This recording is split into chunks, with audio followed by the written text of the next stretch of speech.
Salut à toi, je m'appelle Evan Kervella, je suis le CEO et cofondateur de Chipiron, qui est une startup de santé, deep tech, qui vise à révolutionner la prise en charge médicale de certaines pathologies mortelles en fabriquant une nouvelle génération de machines IRM qui sont beaucoup moins chères, beaucoup plus petites, beaucoup plus facilement opérables, de sorte à rendre cette modalité d'imagerie beaucoup plus accessible, ce qui, je le crois, est aujourd'hui un bottleneck d'une meilleure prise en charge. Comme ça, on a bouclé la boucle. Pourquoi je fais cette chaîne YouTube? Il y a trois raisons. La première, c'est que c'est une énorme opportunité que de montrer ce qu'il se passe de l'intérieur quand on build un truc massif. Qu'est-ce que ça aurait été incroyable si Elon Musk avait documenté la création de ses boîtes depuis le début? Qu'est-ce que ça aurait été incroyable s'il y avait des vidéos, plus de vidéos de Steve Jobs de l'intérieur, comment est-ce qu'il se comporte, le type de décision qu'il a prise. On voit à quel point les gens qui ont réussi, il y a de la valeur dans le fait de les voir hands-on, opérationnellement en train de build ce qui plus tard aura fait leur légende. Ça génère des opportunités de dingue, ça crée de l'inspiration, ça crée du prestige pour la boîte. Et donc ça, c'est la première raison pour laquelle je pense que c'est hyper important, le building public, et en particulier via le format vidéo qui pour moi est le format roi. C'est juste que c'est le plus compliqué, puisqu'il demande d'être capable de parler à une caméra, ce qui n'est pas forcément simple. Deuxième raison, c'est pour rendre à l'écosystème et inspirer les gens que j'ai été à un moment, à savoir en fait, quelqu'un d'ambitieux qui n'a pas forcément de guidance autour de lui, pas forcément d'adultes pour l'inspirer sur la marche à suivre dans l'entrepreneuriat, dans l'investissement également. Donc rendre à l'écosystème, j'ai pu énormément consommer de vidéos YouTube sur des entrepreneurs, des boîtes successful, enfin voilà, tous ces trucs-là m'ont tellement nourri et m'ont aidé à développer les premières briques de technicité nécessaires pour l'entrepreneuriat. Donc ça, j'ai une gratitude énorme pour les gens qui ont créé ce contenu-là, sans arrière-pensée, gratuitement, pour que je puisse y accéder. Et j'ai envie de rendre l'appareil à l'écosystème. Et la troisième raison pour laquelle je fais cette chaîne YouTube, c'est parce que en fait, j'adore YouTube. Euh, j'ai grandi avec toute cette culture-là. Et du coup, pour moi, c'est une passion que de pouvoir faire ça. Une passion un peu inavouée que de faire des vidéos. Et ce qui est compliqué, c'est de se voir à la caméra. Ce qui est compliqué, c'est de faire du contenu qui nous plaît. Mais les quelques fois où j'ai pu faire du contenu qui me plaît, ça a été une très très grande fierté. Donc c'est un vrai kiff et c'est purement pour la passion et pour la beauté du geste. Et donc je vais faire et continuer de faire des vidéos YouTube parce que ça me fait kiffer. Euh, Qu'est-ce que tu pourras apprendre sur cette chaîne? De quoi est-ce que je vais parler? Je vais parler d'entrepreneuriat et d'investissement en majorité. Le dénominateur commun derrière ces deux aspects de ma vie, c'est la recherche de l'indépendance. Avec l'entrepreneuriat, parce qu'on apprend à build par soi-même et en fait à impacter le monde. Comme le dit Steve Jobs, on se rend compte que le monde autour de nous a été créé par des gens qui ne sont pas plus intelligents que nous. Donc voilà, du coup, comme c'est ça, j'ai envie de faire partie des gens qui impactent ce monde et qui essayent de le rendre meilleur d'une certaine manière. C'est pour ça que je suis parti vers l'entrepreneuriat dans la santé deep tech, à impact. Et derrière l'investissement, il y a la volonté de liberté financière, d'émancipation du système, parce que, on ne va pas se le cacher, quand on a ce qu'on appelle de la fuck you money, donc une quantité d'argent qui permet d'être indépendant financièrement et de ne plus vraiment avoir besoin de travailler, on peut vivre de l'appréciation du capital ou du versement des dividendes, et il y a une forme d'indépendance qui permet de dire fuck you à ceux qui nous font chier et ne pas avoir besoin de se plier à ceux à quoi on n'a pas envie de se plier. Là où en fait le besoin de vivre et d'avoir un toit au-dessus de sa tête peut nous faire des choses avec lesquelles on n'est pas hyper aligné. Donc, hyper important, recherche d'indépendance, et c'est de ça dont je vais parler. Maintenant, la touche particulière, il y a deux aspects que je vais y mettre. Le premier, c'est que je suis le fondateur de Chipiron, donc ça me donne des caractéristiques particulières. On a une boîte de malades, franchement. À plein d'égards, c'est une idée de merde, Chipiron, parce que c'est trop compliqué, en fait. Il y a une barrière réglementaire qui est énorme, il y a une barrière de manufacturing. Comment est-ce qu'on fait pour faire plein de machines IRM? Quand je dis plein, c'est des milliers à l'année. Ça, c'est dans la vision long terme, mais il faut qu'il y ait un chemin pour y aller, et c'est vraiment, vraiment pas évident. Il y a des spécificités dans le domaine de la santé qui sont de l'ordre, enfin, qui sont à l'unité du pays. Chaque pays a son système de santé propre, avec son système financier indépendant. Donc, tu as les payeurs, les providers, les bénéficiaires, tu as les health insurance, tu as les règles d'État, tu as tout un tas de gens qui sont impliqués, et ça, c'est dans chaque pays qu'il faut comprendre ces spécificités-là si on veut s'y implanter. Il y a le risque évidemment technique de Chipiron parce qu'on part d'une TRL super basse, c'est-à-dire qu'en gros on part de blocs technologiques, briques technologiques en laboratoire avec quasiment pas de preuve de faisabilité. On a dû tout refaire depuis le début sans expertise en IRM particulière, juste du bon sens et de la, on va dire, l'intelligence indéniable de mon cofondateur Dimitri. Mon ambition et ma naïveté qui m'ont permis de me jeter dans cette aventure-là. Euh, donc ça me donne une couleur particulière. Ça me donne aussi la couleur qu'en étant un fondateur Deep Tech, là je pense en particulier à l'investissement, ça me donne une compréhension toute particulière du monde.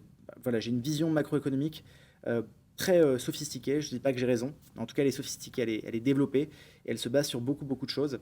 Ça me donne une perspective de où va aller le monde et moi, je veux surfer la vague du futur.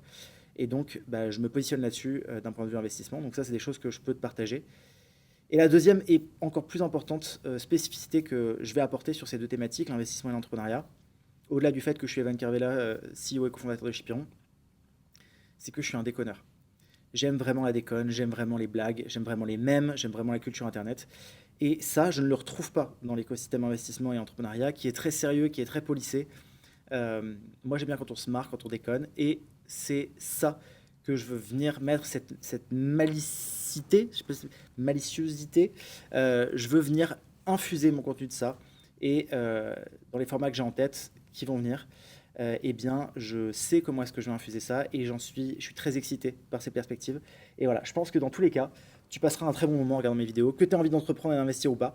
Mais je pense que si tu me regardes, c'est qu'a priori, ces choses t'intéressent. Et si ça n'est pas déjà le cas, eh bien, je te convaincrai que ça l'est. L'essentiel de la vidéo est fait. Tu peux partir dès maintenant. Si tu me connaissais avant et que ça t'intéresse, je vais te raconter pourquoi est-ce que je me suis arrêté pendant 3 ans. Ou plutôt, ouais, pourquoi je me suis arrêté et qu'est-ce que j'ai fait pendant ces 3 ans. Et pourquoi est-ce que maintenant j'ai la confiance que je peux revenir faire du contenu et espérer des résultats différents de ceux d'avant. Alors, la raison pour laquelle j'ai arrêté, c'est que je mettais énormément d'efforts pour faire des vidéos, que ce soit en termes de script, en termes de montage. J'avais un monteur sur le dernier tiers des vidéos environ.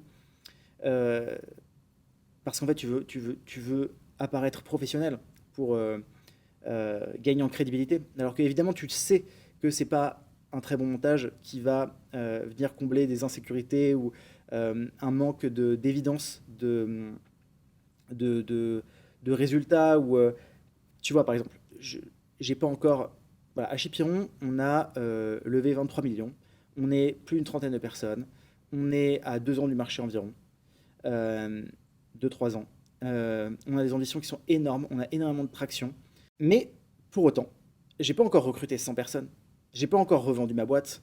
Et j'ai pas encore fait même des ventes de machines, puisque ça fait 5 ans qu'on est en train d'essayer de la fabriquer, cette putain de machine. Mais parce que aussi, c'est un énorme breakthrough technologique, que les choses soient claires. Mais donc, du coup, il me manque pas mal de trucs par rapport à d'autres personnes qui s'expriment sur Internet. Un Alex Hormozy, même un Guillaume Moubèche, tu vois, à l'échelle de l'écosystème français. Mais genre, des entrepreneurs successful, voire des milliardaires qui ont des chaînes YouTube, il y en a plein, en particulier aux US. Donc, il y a un moment où tu te dis assez vite, bon, putain, tant que moi, j'ai pas fait un exit à 1 milliard, tant que j'ai pas levé 250 millions, bah, quelle voix je peux apporter, tu vois? Quelle voix au chapitre je peux avoir? Je suis encore un petit poisson. Euh, donc comme tu te dis des trucs comme ça, tu te dis putain je vais essayer de combler ça par un montage agressif, des codes YouTube et tout, et en fait tu sais que c'est une connerie, mais en même temps tu sais pas trop comment faire différemment. Donc j'avais ce truc là où en fait les vidéos étaient de un plus en plus grand investissement pour moi. Après j'essayais aussi de me diversifier pour essayer de toucher un public, je savais pas trop à qui est-ce que je voulais parler. Donc j'ai fait tout un tas de types de vidéos, j'ai fait de la spiritualité, j'ai fait de l'entrepreneuriat, j'ai fait des trucs perso, j'ai fait des trucs à propos d'autres personnes où j'ai parlé de certaines personnalités, comme par exemple Macron, Sama Hamar, Hormozy. C'est des vidéos qui ont plutôt bien marché. J'ai fait des vidéos aussi concept parce que les choses soient claires, je suis une drôle de personne. Donc je suis intéressé par des sujets particuliers, j'ai des visions du monde qui sont particulières. Donc j'ai essayé de faire des vidéos comme par exemple la vidéo 2084. Voilà, tout ça c'est des glimpses de mon mind, ou plutôt de mon no mind. Euh, j'ai essayé de faire un petit peu tout ça, et avec bah, voilà, une surenchère dans la préparation des vidéos, et des résultats qui ne suivaient pas. Voilà, après une vingtaine de vidéos, 1 an et demi à en faire régulièrement. Euh, sur TikTok, quelques bons succès, 10 000 abonnés très rapidement, mais sur YouTube, qui est la plateforme reine pour moi et celle qui m'intéresse, car celle sur laquelle je passe le plus de temps, bah voilà, même pas 1000 abonnés après une vingtaine de vidéos et autant d'efforts. Je me suis dit, bon, c'est pas mon moment. Donc je vais arrêter, ça me prend trop de temps. En tout cas, il faudrait que ça me prenne beaucoup de temps pour que je puisse avoir un résultat très différent. Donc je vais arrêter de m'acharner et je vais me refocus sur Chipiron. Et c'est ce que j'ai fait en fait ces 2 et demi dernières années. Je me suis énormément focus sur Chipiron et on a là par rapport à la dernière vidéo, je pense que enfin, la boîte n'a plus rien à voir. À l'époque, on devait être une quinzaine, on n'avait pas ces offices-là, on devait avoir levé, je sais pas, quelques millions. On On n'avait même pas fait d'image encore avec nos prototypes de machines IRM. Maintenant, on a des images in vivo, on est plus d'une trentaine de personnes en tout. J'ai recruté une cinquantaine de personnes depuis le début de Chipiron. On a levé plus de 23 millions. Voilà, il s'est passé beaucoup, beaucoup de choses. Il y a une grosse expansion. Je suis allé beaucoup plus souvent aux États-Unis. Je me suis vraiment construit ce réseau-là, Silicon Valley, cette culture-là. J'ai énormément investi. Depuis le début, je suis très, très intéressé, enfin, depuis très longtemps, je suis très intéressé par la bourse et les investissements. Parce qu'en fait, je suis très intéressé par l'argent de manière générale, parce que j'en veux, parce que je comprends le pouvoir que ça te donne, le contrôle, la sécurité, la liberté. Donc ça a toujours été très très important pour moi. Et en fait, là, depuis ces 2 dernières années surtout, j'ai vraiment développé une vue macroéconomique, comme je le disais, très raffinée. Et du coup, j'investis une très grosse partie de mon salaire. J'investis avec une vision à 10 ans et j'investis avec vraiment, je pense, une espérance de gain qui est très élevée. Et c'est des choses que je veux partager avec toi parce que, comme je le disais, dans un souci de quête d'indépendance, c'est hyper important. Donc, je me suis beaucoup concentré là-dessus, je me suis développé une vraie pseudo-expertise sur ce sujet, nourrie par mon expérience de fondateur, hein. Donc c'est pas comme si je m'étais réveillé investisseur évidemment en 2 ans. Mais maintenant tout cela commence à devenir très cohérent et je suis très très content de là où je suis arrivé. Et dernière anecdote, eh bien j'ai découvert le jiu-jitsu brésilien, le grappling, la version no-gi en particulier. Et je suis complètement devenu amoureux de ce sport, mais d'une manière qui est indescriptible. Donc, c'est pas tout de suite que je vais en parler ou que je vais faire des vidéos à ce sujet parce que ça serait trop écarté de la thématique de l'entrepreneuriat et de l'investissement. Mais c'est un truc qui est tellement important pour moi que dans quelques années, si j'arrive à atteindre le succès que j'espère, pareil, j'infuserai mon contenu de jiu-jitsu brésilien parce que c'est tellement incroyable que je suis sûr que je peux faire plein de parallèles, en tout cas en parler souvent. Et voilà. Donc ça a quand même été, ça a pris une grosse partie de mon temps libre, le jiu-jitsu brésilien. C'est ce qui explique que j'ai pu me permettre d'attendre aussi longtemps avant de reprendre YouTube. Et maintenant, enfin, dernière partie de cette vidéo, quel type de contenu je vais faire? Pourquoi est-ce que maintenant je pense que j'ai des réponses différentes à la question de quoi parler? Eh ben, avec le temps qui passe, les nouvelles influences, les nouvelles informations, j'ai eu 3 bonnes idées. Il y en a 2 qui sont un peu évidentes, mais qui sont quand même bonnes, je pense. Et il y en a une qui est extraordinaire, et qui est la raison qui me pousse aujourd'hui, en ce dimanche 22 février, à faire cette vidéo-là, et ne pas attendre plus longtemps. Premier type de vidéo, c'est je vais continuer de faire du fast cam pour parler de thématiques qui sont importantes vis-à-vis de l'entrepreneuriat et vis-à-vis de l'investissement. Ça, rien de très original, mais je vais le faire avec beaucoup moins de montage, avec le 80-20 que j'ai là, à savoir j'arrête avec les spotlights, avec le scripting, avec la grosse caméra réflexe, avec l'objectif, avec le gros trépied, avec le mic, j'arrête. En fait, j'ai une caméra simple, un petit micro-cravate, pas de colorimétrie, pas de montage, pas de musique, ou presque, je pense que j'en mettrai pas du tout. Pas de spot de light, vraiment c'est juste les néons de la boîte. Bon, maintenant j'ai la chance d'être dans des offices de ouf ici à Chipiron, mais malgré tout, voilà, je fais plus d'efforts sur la réal, je fais vraiment le strict minimum. Et avec 20% des efforts d'avant, j'obtiens 80% du résultat, j'en suis sûr. Donc très inspiré par des gens comme Grégoire Gambato et surtout Guillaume Houbèche, par exemple, sur le type de contenu. Voilà, je vais faire ça, ça me parle, c'est ce que j'aime consommer. J'aime pas les contenus à la MrBeast. Donc je ne cherche pas à rentrer dans cette truc-là. Et voilà, je fais comme ça va être super. Deuxième format qui me permettra, donc ça c'est environ, j'imagine, en termes de fréquence, 1 fois par semaine. 1 fois par jour. Maintenant, sur les jours ouvrés, je vais faire un fast cam un peu à la Mathias de Trade Republic, j'ai oublié son nom de famille, qui m'a beaucoup inspiré aussi avec ses formats revue d'actualité économique tous les jours où il est fast cam avec son iPhone en train de voilà, parler de qu'est-ce qui se passe dans l'actualité économique aujourd'hui. Et bien, je vais faire pareil avec la tech, les startups. Qu'est-ce qui se passe dans ce monde-là? Je regarde, je passe pas mal de temps sur Twitter, je suis pas mal de newsletters qui sont de grande qualité et en fait, je trouve pas ça dans l'écosystème français. Même dans l'écosystème US, c'est assez rare. Mais je ne connais personne qui, face cam en 2 minutes, te fasse une revue de qu'est-ce qui se passe dans le monde de la tech. Il y a ça avec l'actualité économique, il y a ça avec l'actualité politique, avec des gens comme Hugo Décrypte.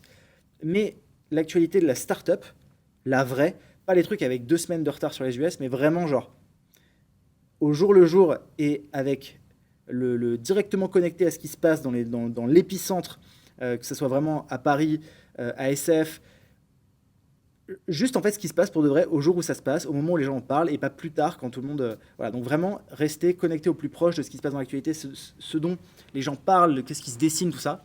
Je vais le partager avec toi et je veux que ça soit une vraie valeur pour toi où en 2 minutes tu sais ce qui se passe aux États-Unis. Je dis les US à chaque fois, c'est pas que je fais un focus sur les US, c'est juste que malheureusement tout vient de là, en tout cas dans le milieu de la tech et des startups. Donc voilà, c'est cette revue-là, je pense que ça aura beaucoup de valeur. Ça me demandera très peu de temps de réal, donc c'est parfait. Et enfin, le concept incroyable auquel j'ai pensé, eh bien, c'est un podcast à deux avec mon associé Dimitri. Nom de code Founders Banters, banter étant une déconne, on va dire, entre deux personnes. Voilà, c'est un mot anglais qui n'a pas vraiment de traduction. Et comme je le disais, moi, ce que j'aime, c'est la déconne. La connerie, je suis un gros déconneur, j'adore ça. Et dans le milieu investissement tech, startup, ça n'existe pas. Les gens sont trop policés, trop sérieux, ça rigole jamais trop. Les gens n'ont pas vraiment de culture, internet, même, en tout cas pas beaucoup. Moi, ça fait vraiment partie de ma vie. Et c'est ce qui nous lie avec mon associé, ce qui, je pense, que après 6 ans, fait qu'on n'a jamais eu un vrai coup dur, en fait, entre nous. Et ça, c'est un truc, depuis le début, je l'avais sous mes yeux, mais je ne l'avais pas réalisé. J'ai un asset qui est incroyable, qui est le fait d'avoir une relation de fou furieux avec mon cofondateur. Et d'ailleurs, c'est cette relation-là qui nous a fait nous lancer dans une aventure aussi dingue que Shipion. Parce que putain, des pitchs de start-up qui, on paper, sont beaucoup plus simples avec une perspective de ROI beaucoup plus grande, il y en a beaucoup. Shipion, vraiment, comme je le disais, ça a tout un tas de défauts de prime abord. Et donc, nous, on l'a fait quand même parce qu'on était en fait deux jeunes fous, très naïfs, et qu'on avait envie de faire un truc dur parce qu'en fait, on peut, tu vois. Et les autres, ils le font pas parce qu'ils peuvent pas. Et, euh, et en fait, avec Dimitri, on a vraiment cette complicité que depuis le début, qui a choqué tout le monde autour de nous, tous les gens qui ont créé des boîtes en même temps, tous les gens qui nous connaissent encore aujourd'hui, les investisseurs qu'on a, c'est vraiment le truc qui leur reste à chaque fois. Ils se disent, putain, c'est quand même incroyable votre relation. Et, euh, et en fait, avec Dimitri, ce qu'on a, si je réfléchis, si je dois caricaturer, il y a deux choses qui nous lient. La première, c'est qu'on est deux vrais entrepreneurs. Et deuxièmement, c'est qu'on est des gros déconneurs. Et ça, je pense que ces deux aspects-là, ces deux trucs-là, on peut les faire ressortir lors d'un podcast de 25 à 35 minutes, qu'on ferait peut-être, je sais pas, une fois toutes les 2 semaines. Euh, mais voilà, ce truc-là, je pense, peut apporter énormément de valeur parce qu'on va parler de sujets, on va pas se voiler la face, on va pas chercher à faire plaisir, on va pas chercher à être lisse. Euh, et je pense que ça peut être très très drôle. Et ouais, je suis persuadé qu'en fait, tu vas kiffer regarder quoi que tu y apprennes. Et on verra dans le futur, peut-être qu'on prendra d'autres personnes. Si c'est un succès comme je l'ambitionne, il y a un moment où en fait on pourra se payer le luxe de faire intervenir, de faire venir avec nous des gens que j'ai envie de rencontrer, des gens qui sont stylés, qui ont fait des trucs de ouf, à la seule condition que ça soit des déconneurs et qu'il y a un vrai fit et qu'on se marre vraiment pendant la vidéo parce que c'est vraiment le truc. Le point commun, je voudrais jamais un podcast un peu formel où on parle avec quelqu'un pour essayer tu vois, de savoir ce qu'il sait qu'on ne sait pas. Je veux vraiment qu'on passe un vrai bon moment. Et que ça soit pas faké, que ça soit pas fait. Enfin, putain, tu vas juste te marrer, quoi.